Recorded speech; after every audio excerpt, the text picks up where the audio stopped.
ये कितनी वियर्ड बात है कि एक फैमिली जो जनरेशन से फिल्म इंडस्ट्री में है, उनकी सोच फिर भी बिल्कुल वैसी लगती है जैसी अक्सर एक stereotypical middle class Indian family में होती है। हमें लगता है कि फाइनेंशियल स्टेटस और इंडस्ट्री एक्सपोजर के बाद उनकी थिंकिंग प्रोग्रेसिव हो गई होगी, बट शायद ऐसा नहीं है। स्पेशली कपूर फैमिली में बेटा पैदा होने को प्रायोरिटी देना, घर में डॉटर इन लॉस को काम करना अलाउ ना होना, ये सारी चीजें एजेस से चली आ रही हैं कपूर फैमिली में। तो अभी कुछ वक्त पहले दीपिका ने अपनी सेकंड प्रेगनेंसी अनाउंस की थी, तभी आलिया को भी स्पॉट किया जाने लगा हॉस्पिटल के पास। तभी कुछ लोगों को लगा may be she is also expecting, या फिर दीपिका को अटेंशन मिल रही है इसलिए ये स्टंट किए जा रहे हो, क्योंकि ये सब होता है सेलिब्रिटीज के बीच में। तो इसी से रिलेटेड एक रूमर फैलने लगा कि एक ए लिस्ट बॉलीवुड कपल जिनके constant on and off pregnancy बस चल रहे हैं, ऐसी स्टोरीज आती है, मतलब may be they are expecting and फिर डिसअपियर हो जाती हैं, जिससे even insiders are confused. But apparently real issue ये नहीं है कि वो प्रेग्नेंट है या नहीं, but more about what kind of child they are expecting. किसी ने ये भी क्लेम किया कि जब उनकी फर्स्ट डॉटर बॉर्न हुई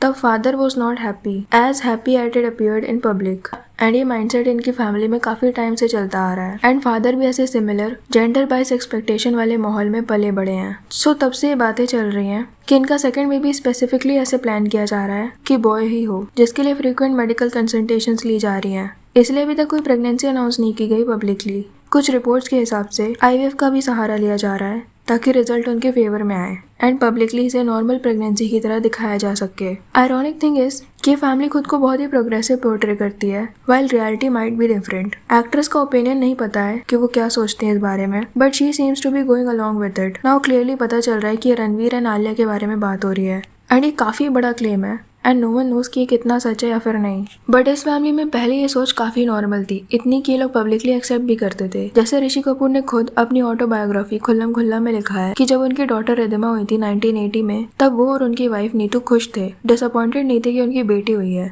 पर उनके जो ग्रैंडफादर थे राज कपूर तभी खुश हुए जब रणवीर बॉर्न हुए, सेइंग कि he is first and only proper grandson, because according to him उनकी जो बहनों के बच्चे थे वो कपूर नहीं होंगे, एंड उनके भाइयों की भी डॉटर्स ही थी उस वक्त। तो प्रॉपर घर का बेटा रणवीर ही हुआ। एंड आयरनी ये है कि इसी घर के रूल है कि बेटियां काम नहीं करेंगी एंड फिर उनके होने पर खुश भी नहीं होना है, क्योंकि उनकी वजह से आपके घर का नाम रोशन नहीं होगा। एंड ये बेटे का बेटा ही प्रॉपर ग्रैंडसन होता है, बेटी के बच्चे नहीं। ये भी तो सोसाइटी के बनाए हुए रूल्स ही हैं। साइंटिफिकली तो आप दोनों से ही इक्वल डीएनए शेयर करते हो, तो इट डिपेंड्स कि आप किसको किस तरह से ट्रीट करते हो, वही आपको वापस मिलेगा। सो कम से कम सेलिब्रिटीज को तो ये सोच नहीं रखनी चाहिए थी जिनसे कि लोग इन्फ्लुएंस होते हैं। तो राज कपूर ने सिर्फ रणवीर के लिए एक ब्यूटीफुल गोल्ड कॉइन जिसमें स्क्रिप्चर लिखे हुए थे अफगानी एंड पेशावरी में वो रखे थे, एंड कुछ गोल्ड के नेकलेस भी, just for him because he was a son. उनके एग्जैक्ट वर्ड्स ये थे, When Ridhima was born in 1980, Neetu and I were over the moon. And no, neither of us was disappointed that our firstborn was a girl. The arrival of Ranveer made our family complete. अगर ये लोग disappointed ही नहीं थे तो ये specifically mention करने की जरूरत ही क्या है? Anyways, my father was delighted when Ranveer was born, his first and only proper grandson. My sister's son are not Kapoors, and Dabbu has 2 daughters. In his will, he left a family heirloom specially for Ranveer, a beautiful old gold coin with a inscription of Afghani and Peshawari script. He did not will it to me but directly to his grandson Ranveer. In turn, has to leave it to grandson. There is also a necklace of gold coins said he to be quoted to Ranveer several years from now, that too will be inherited by his grandson. And ऐसा नहीं है कि राज कपूर के time की सोच थी तो अभी ऐसा नहीं होगा, बिकॉज काइंड ऑफ इनइक्वालिटी बाद में भी दिखी है इस फैमिली में। नीतू कपूर ने खुद ये चीजें इंटरव्यू में बताई हैं कि कैसे ऋषि कपूर ने रिधिमा को मूवीज में काम करने नहीं दिया जो कि वो चाहती थी, just like her brother. She said Ridhima grew up knowing that if she ever told her father she wanted to be an actress, he would kill himself. And Ridhima ने भी peace of mind के लिए उनकी बात मान ली and acting pursue नहीं की, instead fashion designing का कोर्स कर लिया। बट ये कितनी हिपोक्रेसी की बात है कि वही करियर उनके बेटे ने किया, उसमें उन्हें कोई प्रॉब्लम नहीं थी, बट बेटी करे तो उसमें प्रॉब्लम है। इवन शादी के बाद डॉटर इन लॉस को भी अलाउ नहीं था ये करियर परस्यू करना। लाइक नीतू कपूर, बबीता कपूर सब एक्ट्रेस थी जिन्होंने शादी के बाद काम करना छोड़ दिया। एंड दूसरी तरफ ऋषि कपूर का अफेयर चलता था इंडस्ट्री में, जिसके बारे में नीतू कपूर को पता भी था, एंड समहाउ उन्हें ऐसे मैनिपुलेट भी कर लिया गया था कि इट्स ओके जब तक चीजें सीरियस नहीं हो जाती, जो कि खुद ही उन्होंने इंटरव्यू में बताया काफी proudly. May be this is why they were afraid कि जो चीज वो लोग कर रहे हैं वो उनके साथ ना हो जाए। एंड ये चीज राज कपूर, इवन पृथ्वीराज कपूर के टाइम से चलती आ रही है कि वाइफ हाउसवाइफ होगी एंड हस्बैंड का बाहर अफेयर चलेगा, जो कि वेल नोन होगा, इंस्टेड वेल सेलिब्रेटेड होगा आज तक। I think his only true affair was with Nergis. because he started out with this in arc.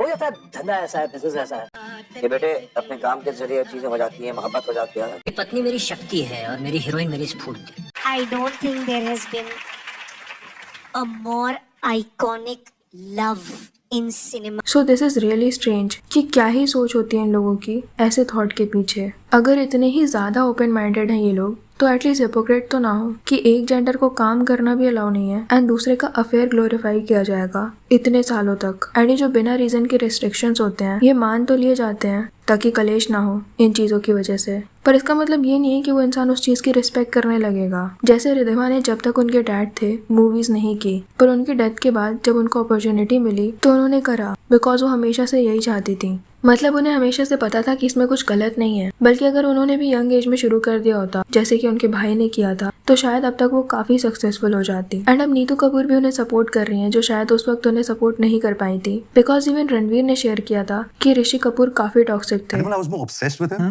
Here I was scared of my dad. His temperament was so like volatile that it always scared me. Anybody who speaks in a louder tone from childhood, it started disturbing. My parents went through like shitloads of like fights. I've spent like most of my childhood on the staircases hearing them fight. So I was always a little scared. उन्होंने ये तक control किया था कि रणवीर किसे date करेंगे। Like जब वो दीपिका को डेट कर रहे थे तब दे वर नॉट हैप्पी, एंड फिर कटरीना के साथ भी। ब्रेकअप का एक बड़ा रीजन ये भी था कि उनकी फैमिली खुश नहीं थी इस चीज से। जब वो दोनों साथ में रहने लगे थे तब Rishi was not happy at all. Karisma Kapoor and Kareena Kapoor को भी ये फैमिली रूल्स तोड़ने के लिए बहुत कुछ झेलना पड़ा। तो उनके डैड थे रणधीर कपूर एंड मॉम थी बबीता कपूर जो कि खुद भी एक एक्ट्रेस थी, पर उनको भी करियर छोड़ना पड़ा था बिकॉज इस फैमिली में अलाउ नहीं होता है। तो इनकी फैमिली में काफी फाइनेंशियल स्ट्रगल चल रहे थे। उनके डैड की ड्रिंकिंग प्रॉब्लम थी, स्टिल वो नहीं चाहते थे कि उनकी बेटियां काम करें, पर उनकी मॉम चाहती थी कि वो काम करें, इसीलिए वो बिना डिवोर्स के सेपरेट हो गई और छोटी मोटी जॉब करने लगी। दोनों बेटियों को लेकर अकेले रहने लगी अपार्टमेंट में, और करिश्मा ने काम करना शुरू कर दिया। और जब वो सक्सेसफुल हो गई तब उनके डैड ने उन्हें एक्सेप्ट कर लिया। एंड ये बात काफी सारे articles and media channels claim करते हैं, लेकिन करिश्मा अभी भी इस चीज को एक्सेप्ट नहीं करती। उनका कहना है कि उनके डैड ने उन्हें इनकरेज किया। राज कपूर भी चाहते थे कि वो काम करें, एक्ट्रेस बने।